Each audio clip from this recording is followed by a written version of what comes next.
Hola, mi nombre es Nicole Girón Beirute. Y mi nombre es Mauricio Artiñano Guzmán. Nosotros trabajamos con la Asociación Cívica Costa Rica Íntegra y la incubadora de liderazgos Más Costa Rica, que junto con un grupo de embajadas y de organizaciones internacionales estamos liderando una campaña llamada Qué lindo vivir en democracia.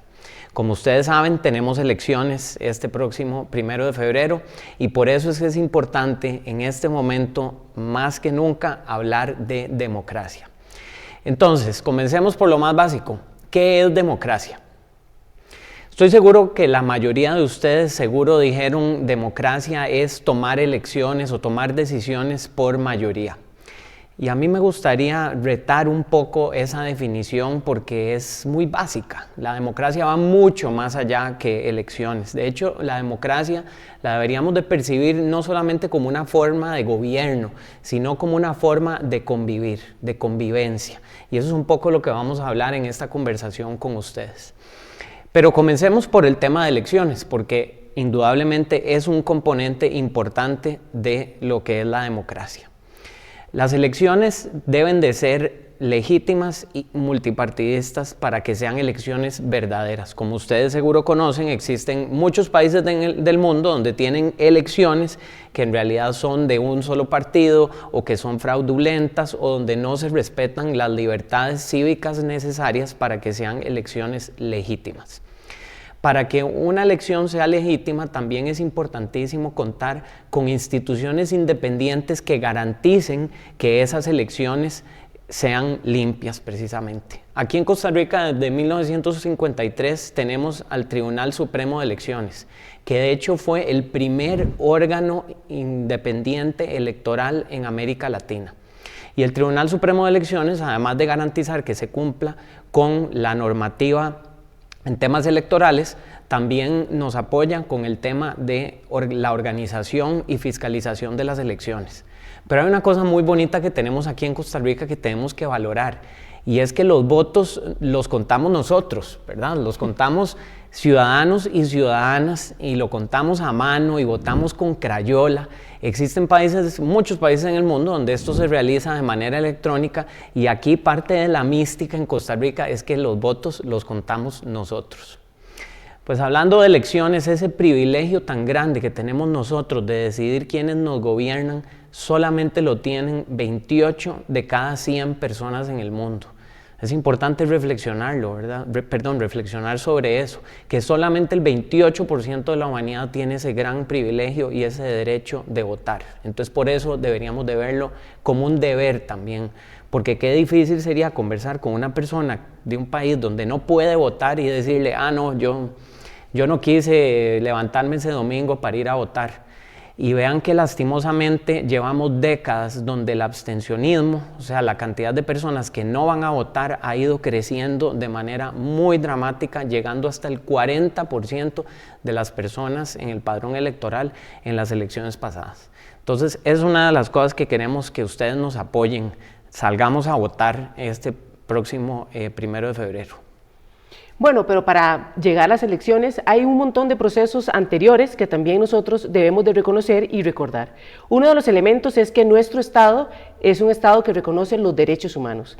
Los derechos humanos es un acuerdo que la humanidad o cierta parte de la humanidad a partir de 1948 estableció, donde se define que todas las personas somos dignas, todas las personas somos iguales ante la ley y desde ahí se nos quiere garantizar no solamente límite al poder de cara a la opresión, pero también la gran oportunidad para el desarrollo. Dentro de muchos de los derechos humanos, hoy queremos destacar dos que son fundamentales de cara a nuestras elecciones. Uno es la libertad de expresión, es decir, la posibilidad de poder expresar mi opinión libre en redes, pero no solamente en redes, sino también en mi barrio, con mi familia, ¿verdad? Ese es un derecho que solamente el 20% de la población del mundo puede disfrutar. También tenemos el otro derecho que nos gustaría subrayar, es libertad de asociación, es decir, de poder reunirme con diferentes personas para pensar, para proyectar, para definir diferentes proyectos. Por ahora solamente el 30% de la humanidad tiene posibilidad de hacerlo. De manera que, bueno, en Costa Rica tenemos asegurada por ahora la libertad de expresión y la libertad de asociación, dos derechos humanos fundamentales de cara a un proceso electoral, de cara a poder vivir realmente la democracia. Un tercer pilar importantísimo de la democracia es que para evitar que el poder se concentre en solo una persona, un partido, una institución, se concibió la separación de poderes. Los tres poderes de la República, el poder legislativo, el poder ejecutivo y el poder judicial. Aquí en Costa Rica, el poder legislativo es la Asamblea Legislativa, 57 diputados y diputadas que hacen las leyes. Luego tenemos el poder ejecutivo, que es quien ejecuta las leyes. Aquí en Costa Rica, nuestro presidente o presidenta, sus vicepresidentes y su gabinete. Y luego el poder judicial, que aquí en Costa Rica está representado por las diferentes salas del Poder Judicial, y ellos son quienes juzgan si las leyes se están cumpliendo. Legislativo, ejecutivo, judicial, los tres poderes de la República, pero con el paso del tiempo en la historia se fue pensando que además se necesitaban órganos independientes que ayudaran a fiscalizar a estos tres poderes. Y aquí en Costa Rica, por ejemplo, tenemos como órganos de control la Contraloría General de la República, la Procuraduría, la Defensoría de los Habitantes, etcétera, que están viendo que los poderes de la República estén cumpliendo de manera legal y de manera efectiva sus responsabilidades. Y en un país donde tenemos órganos que hacen, ejecutan y juzgan si las leyes se están cumpliendo, eso significa que las leyes tienen que estar codificadas, tienen que estar escritas en algún lado, y eso es parte de lo que conocemos como el Estado de Derecho, que también implica que todas las personas somos iguales ante la ley. No hay nadie que esté encima de la ley, las leyes aplican para todos y todas. Y ese es otro componente importante de la democracia, porque elimina la posibilidad de que haya arbitrariedad en cómo se aplican las leyes. Entonces es un cuarto muy importante pilar de la democracia. Un elemento que es fundamental también reconocer, y es que si bien tenemos una institucionalidad muy robusta, que es fundamental de cara al proceso electoral, también es importante recordar que la democracia requiere de la participación ciudadana. La participación ciudadana en Costa Rica está determinada no solamente desde la lógica de la separación de poderes, del Estado de Derecho, del respeto de derechos humanos, de poder asistir cada 4 años a nuestras elecciones, sino además en otros espacios de participación. Por ejemplo, podríamos pensar en espacios a nivel local municipal, desde en diferentes dimensiones: educación, salud, ambiente, ¿verdad? Podríamos participar en gobiernos locales, en asociaciones de desarrollo, en juntas de educación, en covirenas, es decir, hay múltiples espacios para participar. Preguntémonos, ¿estamos aprovechando estos espacios? ¿Podríamos aprovecharlos más? ¿Podríamos aprovecharlos mejor? ¿Cuánto espacio estamos aprovechando nosotros para realmente hacer que la democracia no solamente sea una forma de gobierno, sino también una forma de vida? La participación ciudadana es fundamental. La invitación para que nos sumemos a estos espacios. Sí, Nicole, porque muchas veces pasa que somos buenísimos en quejarnos, ¿verdad? Pero ya cuando se trata de poner el granito de arena, de participar, como que nos falta a veces aquí en Costa Rica tomar ese paso adelante. Y sí, la democracia no solamente depende de nuestros líderes, de las instituciones, depende de nosotros y nosotras. Ahora queremos hablarles un poquito sobre algunos desafíos que tenemos en cuanto al tema electoral que se presentan de hecho a nivel mundial. Comencemos por ver esta foto del Papa Francisco. No sé si recuerdan cuando salió con este abrigo de una diseñadora de modas muy conocida. Falso, esta foto es mentira. Esta foto fue hecha con inteligencia artificial, ahí pueden ver algunas de las modificaciones que se le hicieron, y esta foto falsa la utilizamos para ilustrar un tema importantísimo sobre cómo hoy en día nos preparamos para las elecciones, y es el tema de la desinformación. Las noticias falsas, las imágenes falsas como esta que andan circulando y que claro que son un problema porque entonces se van esparciendo mentiras, rumores, etc. Es muy fácil caer ante la trampa de la desinformación. Nadie aquí es perfecto, nos llega algo por WhatsApp, se nos da por compartirlo, pero hoy queremos darles ahí algunos consejos sobre cómo intentar detectar la desinformación. Bueno, primero, algo muy básico, tenemos que revisar la fuente, ¿verdad? ¿De dónde vino? Ahora es muy fácil en Photoshop hacerse un titular de mentiras hasta de medios que ni siquiera existen. Entonces, primer paso, revisar la fuente, ¿de dónde viene esta noticia, este artículo que estamos leyendo? Y segundo, consultar con otras fuentes. Esa es la mejor manera de cerciorarse si una noticia es cierta, es revisarlo también con otras fuentes, otros noticieros. Ahora en internet también, así como es fácil de enviar desinformación y crearla, también es más fácil revisar si algo es cierto o no. También es importante tener en cuenta que los medios de comunicación les importa mucho, lo que más les importa es que uno le haga clic, que uno vea el noticiero, que uno lea. Y para eso generan titulares muchas veces exagerados o dramáticos, y a veces nos agarra como ese impulso de compartir algo de una vez con solo leer el titular. Muy importante que hay que leer todo el artículo, hay que ver toda la imagen, hay que ver todo el reel de Instagram y no dejarse llevar solo por ese primer titular. Y ahí viene otra cosa importante, y es tener cuidado cuando una noticia o alguna información que recibimos nos genera una respuesta muy emotiva, nos pone muy bravos o nos pone muy contentos. Entonces ahí es un momento para hacer una pausa y decir, si esto me está provocando esta reacción tan fuerte, ¿por qué será? Mejor me tomo un momentito para analizar esta noticia. Y entonces, lo más importante, no ser cómplices del esparcimiento de la desinformación, haciendo una pausa y analizando muy bien antes de reenviar una noticia. Y eso nos lleva a contarles sobre un concepto que tal vez suene muy técnico, pero es algo muy básico, y es el sesgo de la confirmación. Un fenómeno que ha sido ampliamente estudiado y comprobado por la psicología y por las ciencias de comportamientos, y es básicamente eso.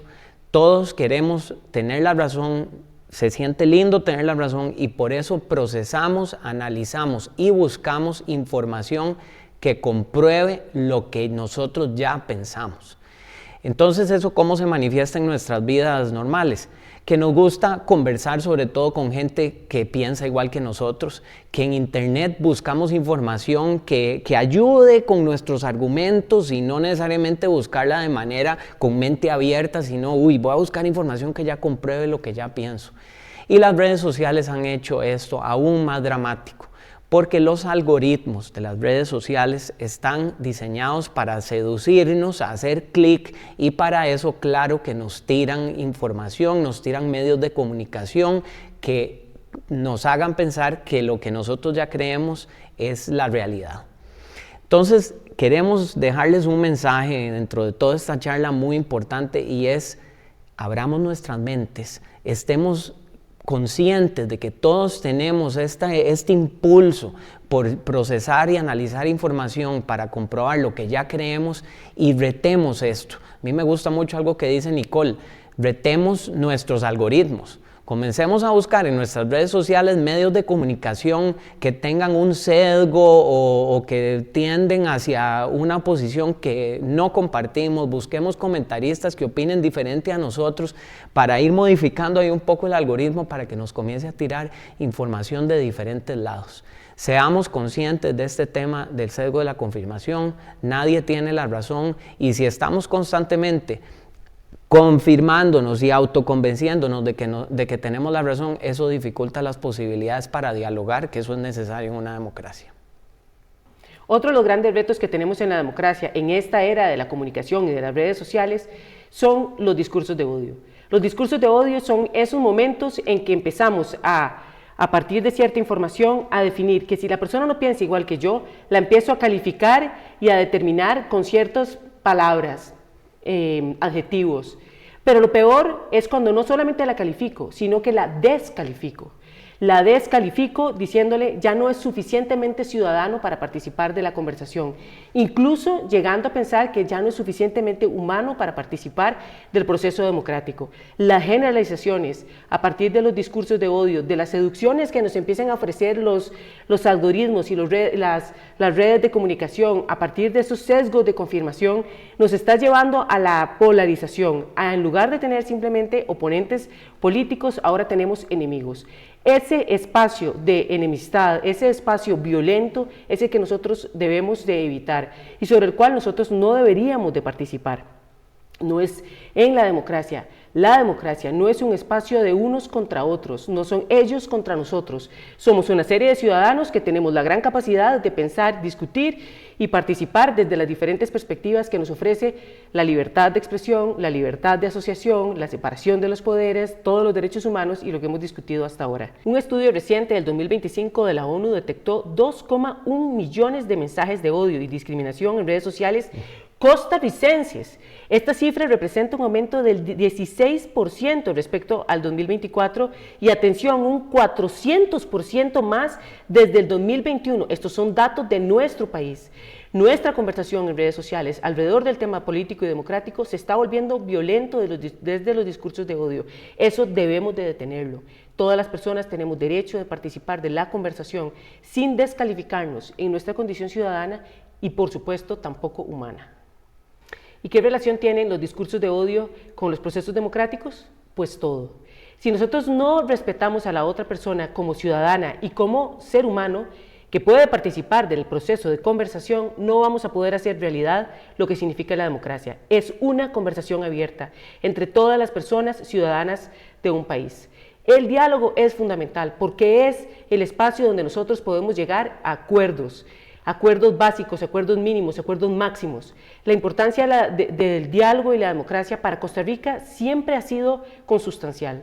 Desde 1821, 3 meses después de nuestra independencia, creamos nuestra primera constitución siendo el Pacto de Concordia, desde donde llamamos a la separación de poderes, al consenso, a proyectar un proyecto de vida y de sociedad común.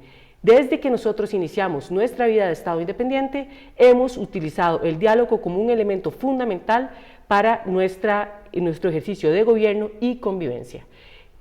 Ahora, eso es 1821. ¿Será posible en el 2026? Bueno, nosotros ahora quisiéramos conversar acerca de un caso específico, una experiencia desde que nos enseña a la gente joven al resto de ciudadanos costarricenses. Gracias, Nicole. Pues imagínense llevar a personas de 19 partidos políticos costarricenses a pasar juntos un fin de semana tratando de que se pusieran de acuerdo sobre algo. Suena complicado, ¿verdad?